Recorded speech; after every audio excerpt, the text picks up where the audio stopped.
ದಿಶನ್ ಹತ್ರ ಮಾತಾಡೋ ಅಂತ ಇಂಪಾರ್ಟೆಂಟ್ ಏನಿದೆ? ಏನು ಗೊತ್ತಿಲ್ಲದಿರೋ ಥರ ಮಾತಾಡಬೇಡಿ. ದೀಪ ಇಲ್ದಿರೋ ಟೈಮಲ್ಲಿ ದಿಶಾನ ಆಫೀಸ್ಗೋ ಮನೆಗೋ ಕರೆಸ್ಕೊಂಡ್ರೆ ದಿಶಾ ಮತ್ತು ಚಿರು ಕ್ಲೋಸ್ ಆಗ್ಬೋದಲ್ವಾ? ಚಿರುನು ಯಾಕೋ ಡಿಸ್ಟರ್ಬ್ ಆಗಿರೋ ಹಾಗಿದ್ದಾನೆ. ಯಾಕೆ? ದಿಶಾ ಕಾಣಿಸ್ತಿಲ್ಲ ಅಂತನಾ? ಅಲ್ಲ, ಆ ದೀಪ ಮನೇಲಿಲ್ಲ ಅಂತ. ಏನಮ್ಮ ಹೀಗೆ ಹೇಳ್ತಿದೀಯಾ? ಹೌದು, ಅವನು ಆ ದೀಪನ ಎಷ್ಟೇ ಬೈಲಿ, ಅವಳ ಜೊತೆ ಎಷ್ಟೇ ಜಗಳ ಮಾಡಲಿ, ಆದರೂ ಅವನು ಗೊತ್ತಿಲ್ಲದೇನೆ ಅವನು ದೀಪನ ಮೇಲೆ ಡಿಪೆಂಡ್ ಆಗಿದ್ದಾನೆ. ಬಟ್ ಇಷ್ಟು ದಿನ ಅದು ಅವನಿಗೆ ಗೊತ್ತಿರಲಿಲ್ಲ ಅಂತ ಅನ್ಸುತ್ತೆ. ಇಂಥ ಟೈಮಲ್ಲಿ ಅವನು ದೀಪನ್ನ ಕಂಪ್ಲೀಟಾಗಿ ಮರಿಬೇಕು ಅಂದರೆ ದಿಶನ್ನ ಅವನ ಮುಂದೆ ತರಬೇಕು.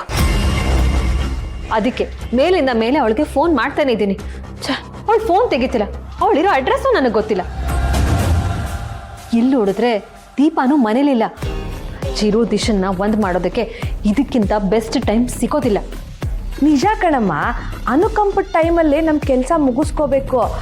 ಸೌಂದರ್ಯ, ಈ ಥರ ಕೇಳ್ತೀನಿ ಅಂತ ಬೇಜಾರು ಮಾಡ್ಕೋಬೇಡ. ದಿಶಾ ಡೈಲಿ ಆಫೀಸಿಗೆ ಬರ್ತಾಳಲ್ಲ, ಅವಳು ಎಲ್ಲಿಂದ ಬರ್ತಾಳೆ, ಹೇಗೆ ಬರ್ತಾಳೆ ಅನ್ನೋದನ್ನು ನೀನು ತಿಳ್ಕೊಂಡಿದ್ದೀಯಾ? ಮೊದಲೇ ಆ ದಿಶಾ ಸಿಗ್ತಾ ಇಲ್ಲ ಅಂತ ನನಗೆ ಕೋಪ ಬರ್ತಿದೆ. ಅಂಥದ್ರಲ್ಲಿ ಉರಿಯೋ ಬೆಂಕಿಗೆ ಮತ್ತೆ ತುಪ್ಪ ಹಾಕಕ್ಕೆ ಬರಬೇಡಿ. ಸಾರಿ ಸೌಂದರ್ಯ, ಏನೋ ಕೇಳಬೇಕು ಅನ್ನಿಸ್ತು, ಕೇಳಿದೆ.